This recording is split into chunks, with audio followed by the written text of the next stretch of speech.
नमस्कार विद्यार्थी मित्रांनो, मी विजय टेकाडे, महाराष्ट्र कनिष्ठ महाविद्यालय खापरखेडा, इयत्ता 12वी विषय मराठीच्या या ऑनलाईन वर्गामध्ये आपल्या सर्व विद्यार्थ्यांचं स्वागत करतो। विद्यार्थी मित्रांनो, आज आपण इयत्ता 12वीच्या मराठीच्या पाठ्यपुस्तकातील लेखक शिवराज गोरले लिखित आयुष्य आनंदाचा उत्सव हा पाठ आपण अभ्यासणार आहोत। सर्वप्रथम लेखकाचा परिचय आपण जाणून घेऊया। लेखक शिवराज गोरले हे नामवंत लेखक, नाटक, चित्रपट, कथालेखक आणि अशा साहित्याच्या याच्यामध्ये ललित लेखक म्हणून ते सगळ्यांना परिचित आहेत। नाटकाच्या क्षेत्रामध्ये लेखक शिवराज गोरले यांनी कुर्यात सदा टिंगलम आणि गोलमाल या नाटकाला पटकथा लेखनाचं कार्य त्यांनी केलेलं आहे।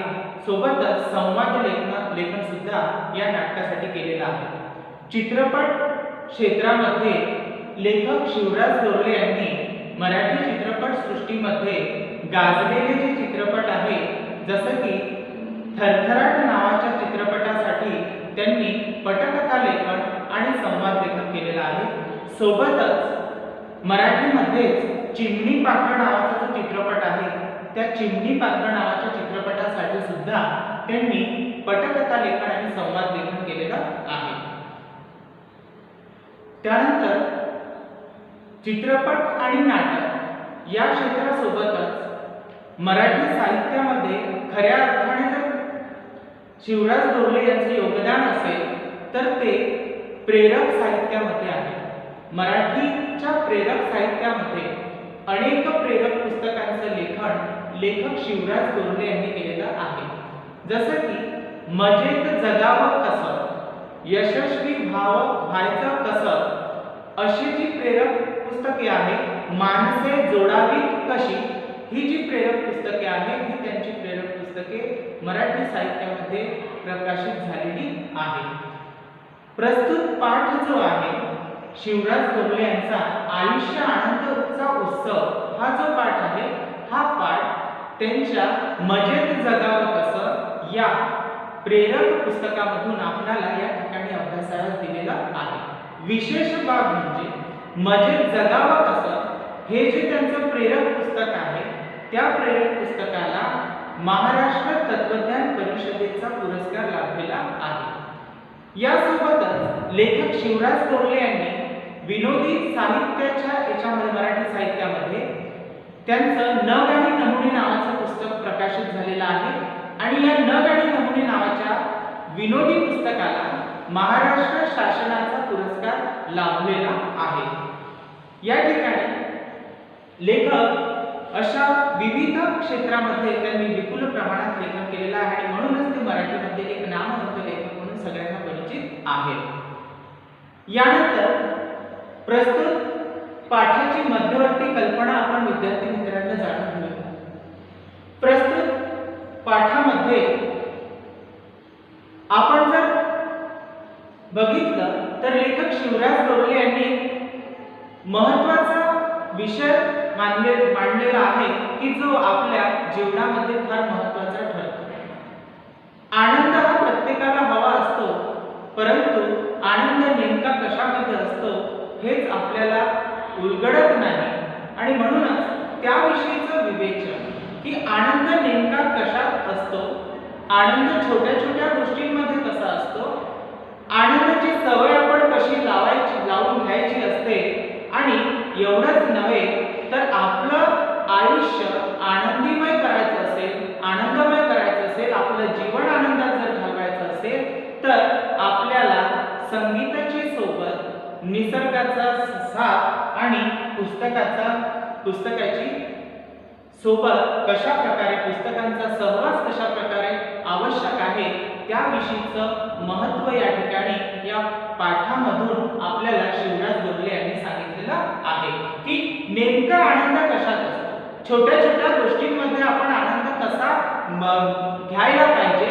कसा अनुभवायला पाहिजे, आनंदाची सवय आपण कशी लावून घ्यायला पाहिजे, निसर्गाच्या सोबतीने आपल्याला आनंद कसा प्राप्त होऊ शकतो एवढंच नाही तर संगीताची साथ असेल तर आपण आपले जीवन कसं आनंददायी करू शकतो, आणि शेवटी पुस्तकाचा सहवास जर असेल तर आपण आपलं जीवन कशा प्रकारे आनंदात घालू शकतो याविषयीचं विवेचन प्रस्तुत पाठामध्ये लेखक शिवराज डोरले यांनी केलेलं आहे. पाठाचं नाव आहे आयुष्य आनंदाचा उत्सव. पाठाचा आशय आपण जाणून घेऊया. विद्यार्थी मित्रांनो, पाठाचा आशय जाणून घेत असताना काही मुद्दे आपण या ठिकाणी बघणार आहोत की लेखकाने या मुद्द्यांच्या आधारे आनंदाचं महत्त्व आपल्या जीवनामध्ये काय आहे, आणि जर आनंद जर आपण भोगला तर आपलं आयुष्य कशा पद्धतीने आपण चांगलं सुकर करू शकतो त्या बाबतीत बोलताना लेखक या ठिकाणी सुरुवातीलाच म्हणतात की आनंद नेमका कशात असतो. या ठिकाणी लेखक सुरुवातीलाच सांगतात की आनंद हा या सृष्टीमध्ये सगळीकडेच भरलेला आहे, भरभरून आहे. त्याचं उदाहरण सांगताना लेखक या ठिकाणी आपल्याला आपल्या बालपणी ऐकलेल्या कवितेच्या ओळी सांगतात, आणि त्या ठिकाणी कवितेच्या ओळी सांगताना लेखक म्हणतात की एक कवी ज्या वेळेला आपण बालवयात असताना एक बालगीत आपण ऐकलेलं आहे, आणि ते बालगीत म्हणजे जिकडे तिकडे चोहीकडे आनंदी आनंदकडे.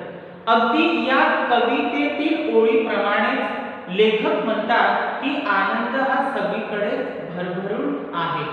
आणि म्हणूनच हे जी कवितेची ओळ आहे तरी केवळ कवी कल्पना नव्हे तर ते शाश्वत सत्य आहे, ते चिरंतन सत्य आहे, ते चिरकाल टिकणारं सत्य आहे, आणि ते सत्य म्हणजे आनंद या सृष्टीमध्ये भरभरलेला आहे, भरभरून आहे.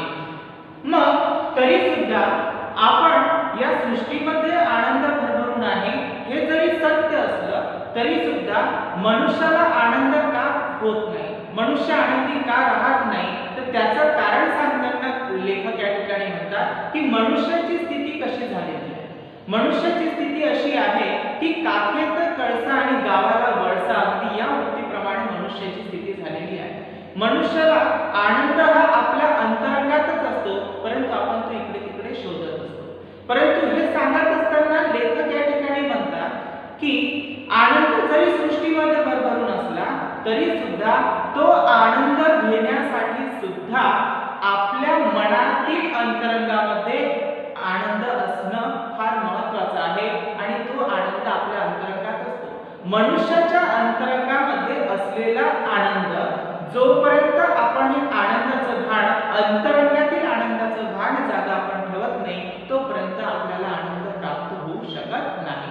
म्हणजे आपल्या सभोवताल जरी भरभरून आनंद असला परंतु जर आपण मनातून आपल्या अंतरंगातून जर आनंदी नसेल, आपल्या अंतरंगात जर आनंदाचं भान जागा नसेल तर आपल्याला आनंद होणारच नाही. आणि म्हणून आनंदी जगायचं असेल, आनंदाने जगायचं असेल तर तो आनंद सर्वप्रथम आपल्या अंतरंगामध्ये असलेला आनंद आपण जागृत ठेवला पाहिजे, त्याचं भान जागा असलं पाहिजे, तेव्हाच आपल्याला बाकी गोष्टींमध्ये आनंद मिळेल. हे सांगताना या ठिकाणी म्हटलं की आयुष्य आपलं अस्तित्व जे आहे, मनुष्याचं असणं, मनुष्याचं अस्तित्व हाच खरा आनंद आहे. कारण की आपण पाहतो की मनुष्याचा देह जो आहे तो दुर्लभ देह आहे.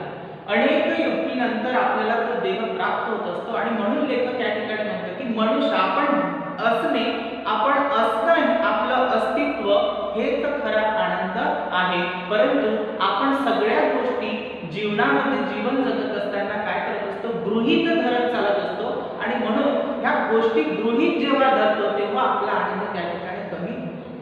आपण आपलं असणं, आपलं अस्तित्व गृहीत धरतो. त्यानंतर निसर्गामध्ये असणारं सौंदर्य आपण डोळ्यांनी बघतो, परंतु आपण काय आहे, डोळे आहे म्हणून आपल्याला दिसतात, परंतु आपण डोळे काय करत असतो, आपण गृहीत धरत असतो, आणि म्हणून आपल्याला हे निसर्ग सौंदर्य आपण ह्या डोळ्यांनी कधीही चांगल्या पद्धतीने अनुभवू शकत नाही. तर म्हणून गृहीत जेव्हा गोष्टी आपण धरतो तेव्हा त्या ठिकाणी आनंद होत नाही.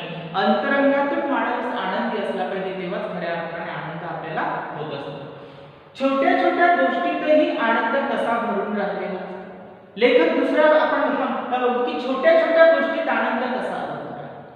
आपण बघतो की अनेक वेळा आनंदाच्या बाबतीत आपण जेव्हा विचार करतो तर आपण बालपणीचा विचार केला आणि जेव्हा आपण मोठे होतो तेव्हाचा विचार केला तर आपला आनंद बालपणी जो आपल्याला आनंद मिळत असतो छोट्या छोट्या गोष्टीतून, तो आनंद आपण जसं जसं मोठं होतो तसं तसा आनंद आपला कमी होतो. त्याचं कारण काय? त्याचं कारण सांगताना लेखक या ठिकाणी म्हणतात की बालपणी आपण जेव्हा लहान असतो किंवा बालवय जेव्हा असते तेव्हा बालपणी आपली जी वृत्ती असते ती निरागस वृत्ती आपल्या ठिकाणी असते.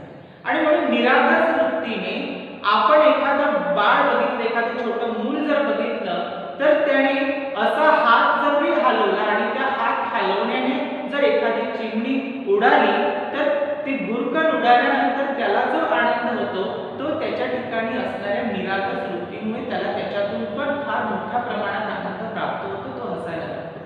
याच्या उलट आपण जसं जसं मोठं होतो तसं तसं आपण छोट्या छोट्या गोष्टींमधला आनंद आपण घ्यायला काय करतो, विसरून जातो. आपण नेहमी प्रत्येक वेळी मोठ्या गोष्टीतून मोठ्या घटनांमधूनच आपण काय करत असतो, आनंद अनुभवायचं पाहत असतो.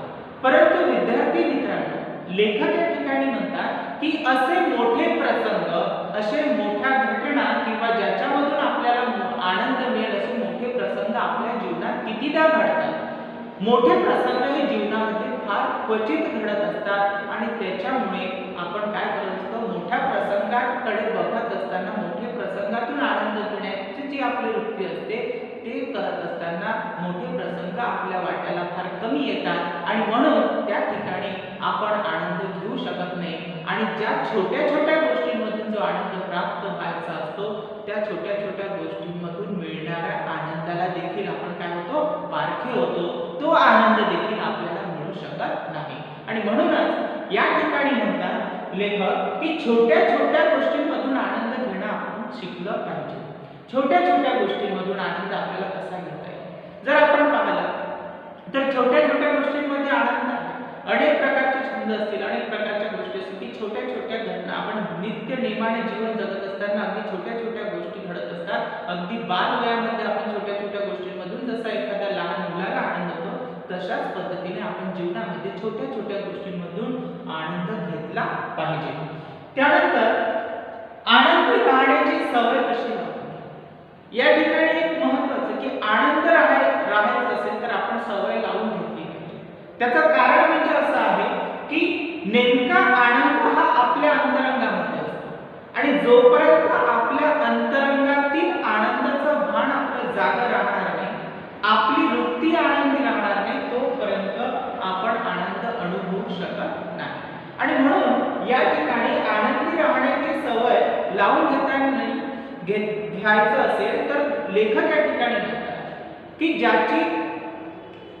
ज्याला आपण या ठिकाणी की ज्याचं सौंदर्य बघण्यासाठी दृष्टीची आवश्यकता असते, अगदी त्याचप्रमाणे आनंद घेण्याची वृत्ती सुद्धा आवश्यक असते. आनंद जर घ्यायचा असेल तर त्या ठिकाणी त्या माणसाच्या ठिकाणी आनंद घेण्याची वृत्ती जर असेल तरच तो आनंद घेऊ शकतो.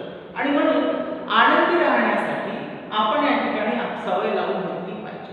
ती सवय कशी, तर ती सवय लावून घेताना आपण अंतरंगातून आपल्या ठिकाणी असणारा आनंद आपण आनंदी राहण्याचा प्रयत्न केला पाहिजे. छोट्या छोट्या गोष्टींमध्ये आपण आनंद माणून घ्यायला पाहिजे. दुसऱ्यांना आनंदी बघण्यामध्ये सुद्धा आनंद आहे हे सुद्धा आपण शिकलो पाहिजे. जेव्हा आपण आनंदी राहण्याची सवय लावून घेऊ तेव्हा आपल्याला नक्कीच त्या ठिकाणी आनंद झाल्याशिवाय राहणार नाही. आनंदी राहण्याच्या बाबतीत या ठिकाणी लेखकाने काही प्रसंग सांगितलेले आहेत.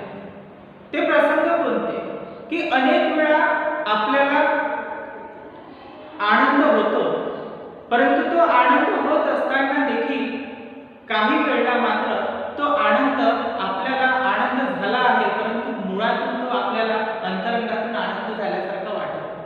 त्याचं कारण असं की एक उदाहरण या ठिकाणी लेखकांनी दिलेलं आहे.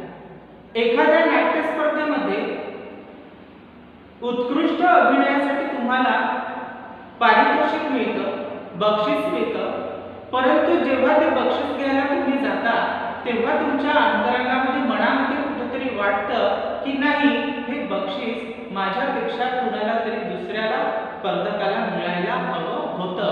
असा प्रश्न जेव्हा आपल्या मनामध्ये येतो तेव्हा तो जो झालेला आनंद असतो तो त्या ठिकाणी संपतो, कारण मनातून कुठेतरी तुम्हाला त्याची चिंता असते की हे बक्षीस कुठेतरी त्या व्यक्तीला पाहिजे होतं, दुसऱ्या स्पर्धकाला पाहिजे होतं. अशा पद्धतीने अशा प्रकारे जर होतो तो तात्काळ आनंद त्या ठिकाणी संपतो. तसंच या ठिकाणी अजून लेखक आनंदाचा उदाहरण सांगताना म्हणतात की अनेक वेळा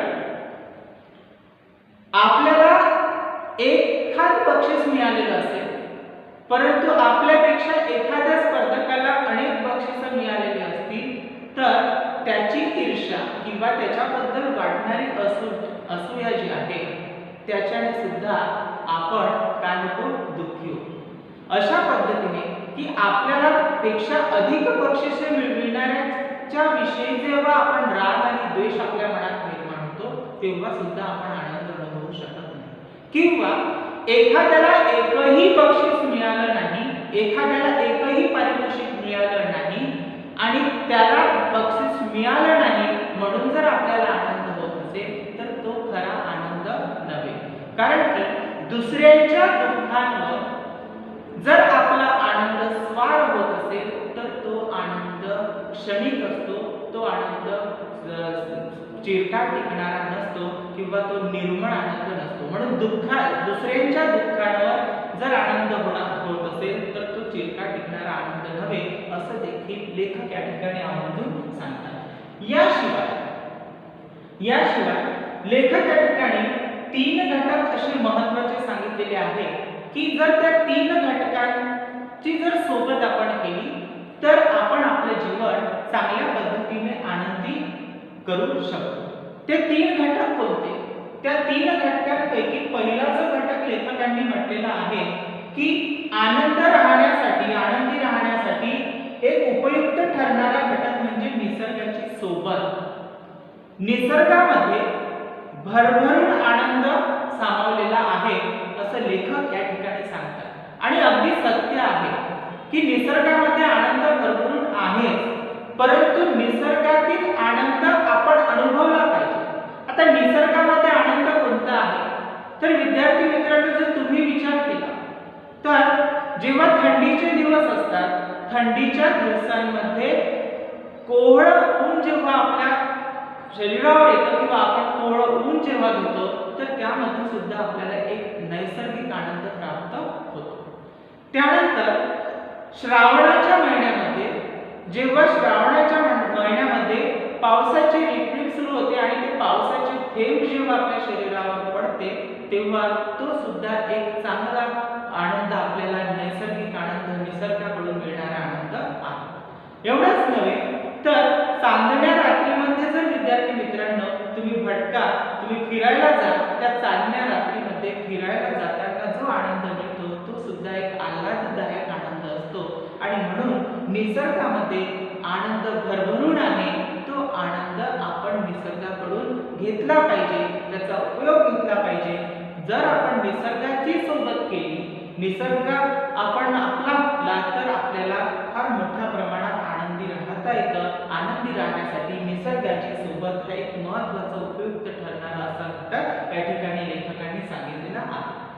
दुसरा घटक जो आहे की आनंदी राहण्यासाठी संगीताची साथ कशी उपयुक्त आहे.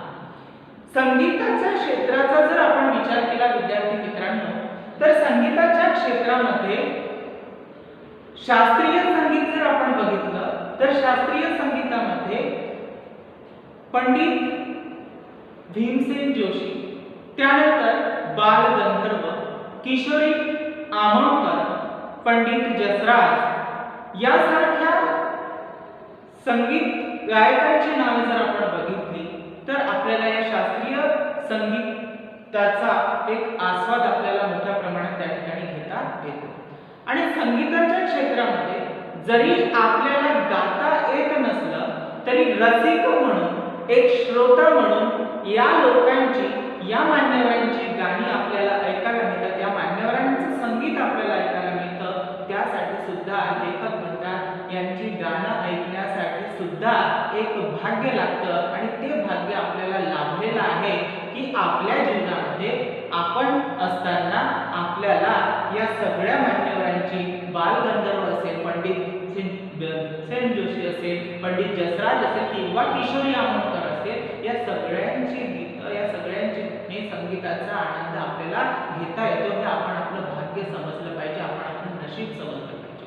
आणि खऱ्या अर्थाने या संगीताच्या 7 सुरांमध्ये 7 जन्म पुरेल एवढा आनंद सामावलेला आहे, असं सुद्धा लेखक या ठिकाणी सांगतात की संगीताच्या 7 सुरांमध्ये 7 जन्म पुरेल इतका आनंद संगीतामध्ये भरून आहे. आणि म्हणून संगीताची जर साथ आपण केली तर नक्कीच आपल्याला एक चांगला आनंद आपल्याला त्या माध्यमातून मिळू शकतो, आनंद आपण घेऊ शकतो. या ठिकाणी केवळ आपल्याला अनेक संगीतासोबतच या ठिकाणी म्हटलेलं आहे लेखकांनी की शिकण्याची जर आवड असेल, शिकण्यामधून सुद्धा आनंद आपल्याला मिळतो. शिकणे केवळ फक्त परीक्षेसाठी शिकणे नव्हे, परीक्षेसाठी मार्क्स मिळवण्यासाठी, नोकरी लागण्यासाठी शिकणे नव्हे. या ठिकाणी लेखक शिकण्याचा अर्थ या ठिकाणी घेतात की शिकणे म्हणजे काय, केवळ परीक्षेसाठी शिकणे नव्हे तर एखादा छंद, एखादी आवड जर तुम्हाला असेल तर तो एखादा छंद, एखादी कला तुम्ही शिकली पाहिजे. मग ती कोणती कला असेल, संगीत कला असेल किंवा त्याच्या कोणती कला असेल की ज्याच्यामध्ये तुम्हाला आवड असेल, ती जर कला तुम्ही शिकत असाल म्हणजे परीक्षा देण्यापुरती नव्हे, जर मनातून जर एखादी कला शिकत असाल तर त्या कला शिकण्यामध्ये सुद्धा फार मोठ्या प्रमाणात आनंद सामावलेला असतो. जसं शिकण्यामध्ये आनंद आहे तसंच एखादी कला शिकल्यानंतर ती जेव्हा आपण दुसऱ्याला शिकवतो तर त्याच्यामधून मिळणारा जो आनंद आहे तो एक आत्मिक आनंद आहे की आपल्याला येणारी कला आपण जेव्हा दुसऱ्याला शिकवतो तर त्याच्यामधून सुद्धा एक चांगला आनंद, आपल्याला आत्मिक आनंद आपल्याला त्या ठिकाणी प्राप्त होतो. म्हणून शिकणे आणि शिकविणे ह्यामधून सुद्धा, याच्यामधून सुद्धा मिळणारा आनंद एक आत्मिक आनंद या ठिकाणी म्हणावा लागेल असं या ठिकाणी लेखक शिवराज डोरले म्हणतात. आणि म्हणूनच संगीताची साथ जर असेल तर आपण चांगल्या पद्धतीने आनंदी राहू शकतो आणि आपलं जीवन, आपलं आयुष्य आपण चांगल्या पद्धतीने सुकर करू शकतो. एक शेवटचा घटक या ठिकाणी सांगितलेला आहे लेखकांनी की निसर्गाची सोबत, संगीताची साथ याच्यासोबतच पुस्तकाचा सहवास असणे देखील फार महत्त्वाचा आहे. की केवळ संगीताची साथ म्हटलं की त्या ठिकाणी कसं होतं, संगीतात कोणताही कलावंत घ्या, कलावंत आपल्या विश्वामध्ये जगत असतो, आपल्या दुनियेमध्ये जगत असतो आणि म्हणून तो कधी कधी कलावंत कसा असतो, वेड्यासारखा करत असतो, परंतु तो त्या कलेमध्ये वेडा झालेला असतो. त्या ठिकाणी संगीताच्या क्षेत्रामध्ये शहाणा सुरत राहून जमत नाही. म्हणून लेखक म्हणतात शहाणा सुरत जीवन जगायचं असेल, शहाणा सुरत राहायचं असेल तर त्या ठिकाणी पुस्तकाचा सहवास फार महत्त्वाचा आहे. पुस्तकाचा सहवास शहाणा सुरत लोकांनी करायलाच पाहिजे. पुस्तकाशी मैत्री करायला पाहिजे. लेखक म्हणतात की पुस्तक असा मित्र आहे की जो आपल्याला कधीही उपलब्ध होऊ शकतो. आणि म्हणून या ठिकाणी लेखकाने म्हटलेलं आहे की जेव्हा कधी काळी आपल्यावर एखादं दुःख येतं, आपल्यावर संकट येतं, तेव्हा अनेक जण परमेश्वराचा धावा करतात, परंतु जो खरा वाचक असतो तर तो काय करतो, दुःखाच्या वेळी, संकटाच्या वेळी काय करतो, पुस्तकाची साथ घेत असतो, पुस्तकाची सोबत घेत असतो आणि म्हणून त्यावेळेला तो पुस्तक वाचत असतो.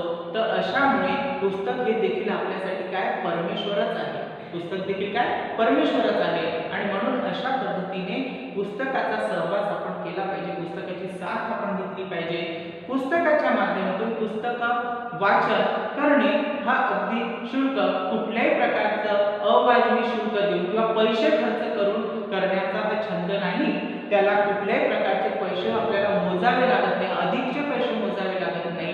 आणि म्हणूनच ज्या वेळेला संकट येतं, ज्या वेळेला दुःख येतं, त्यावेळेला आपल्याला वाटतं की आपल्या जवळचा मित्र आपल्याला भेटला पाहिजे, परंतु मित्र आपल्याला काही वेळासाठीच वेळ देऊ शकतो. परंतु लेखक या ठिकाणी म्हणतात की पुस्तक आपले खरे मित्र असतात की जे आपल्याकडे सदैव उपलब्ध असतात. मित्र तरी काही वेळ पुरतेच राहतील, परंतु पुस्तकाशी जर आपण मैत्री केली तर पुस्तक आपल्याजवळ केव्हाही उपलब्ध राहते. 24 तास उपलब्ध असणारा मित्र म्हणजे जर कोणी असेल तर ते पुस्तक असतात. आणि म्हणून पुस्तकाची साथ आपण घेतली पाहिजे, पुस्तकाशी सहवास आपण जोडला पाहिजे, तेव्हा खऱ्या अर्थाने आपण जीवनामध्ये आनंदी राहू शकतो. अशा पद्धतीने हे 3 घटक आनंदी राहण्यासाठी कसे उपयुक्त ठरतात ते सुद्धा लेखकाने या पाठामध्ये सांगितलेलं आहे. शेवटी लेखकाने पाठाच्या समारोपाच्या ठिकाणी सांगताना असं म्हटलेलं आहे की पाठाचा समारोप करताना की हे घटक जरी महत्त्वाचे असले तरी सुद्धा आनंद कशा, आनंद केव्हा प्राप्त होऊ शकतो, तर भूतकाळातल्या स्मृती आणि भविष्य काळातल्या आठवणी, भविष्य काळामध्ये काय होणार याचा जर विचार आपण केला नाही, भूतकाळातल्या स्मृती जर विसरल्या आणि भविष्य काळामध्ये होणाऱ्या गोष्टी याचा जर विचार आपण सोडला आणि आपण वर्तमान काळाकडे जर बघितलं, वर्तमान जीवनाकडे जर बघितलं तरच आपण आनंदी राहू शकतो. भूतकाळ घडून गेलेला असतो म्हणून त्याला विसरायसाठीच असतो भूतकाळ, आणि भविष्यामध्ये काय होणार किंवा भविष्याचा विचार जर आपण केला नाही आणि वर्तमानाकडे लक्ष केंद्रित केलं, वर्तमान जीवनाकडे लक्ष केंद्रित केलं तरच आपण आनंदी होऊ शकतो. आणि म्हणून याचं एक उदाहरण लेखकाने पाठामध्ये दिलेलं आहे.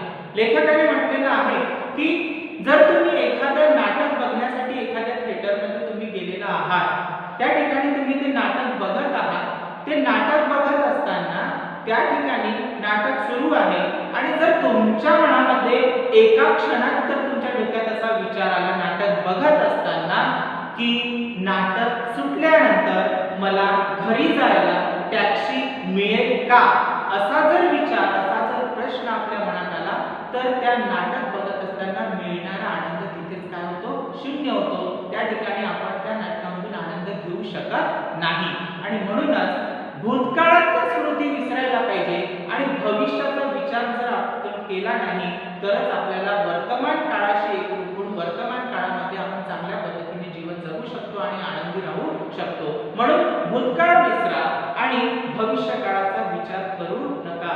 भविष्यात काय होईल त्याचा विचार करू नका. वर्तमानात काय आहे, आता आपण जगतोय, आपण आता कसं जगायचं याचा जर विचार केला तर आपण मित्रांनो आनंदी राहू शकतो. शेवटी पाठाच्या समारोपाच्या शेवटी लेखकांनी विद्यार्थ्यांना संदेश दिला.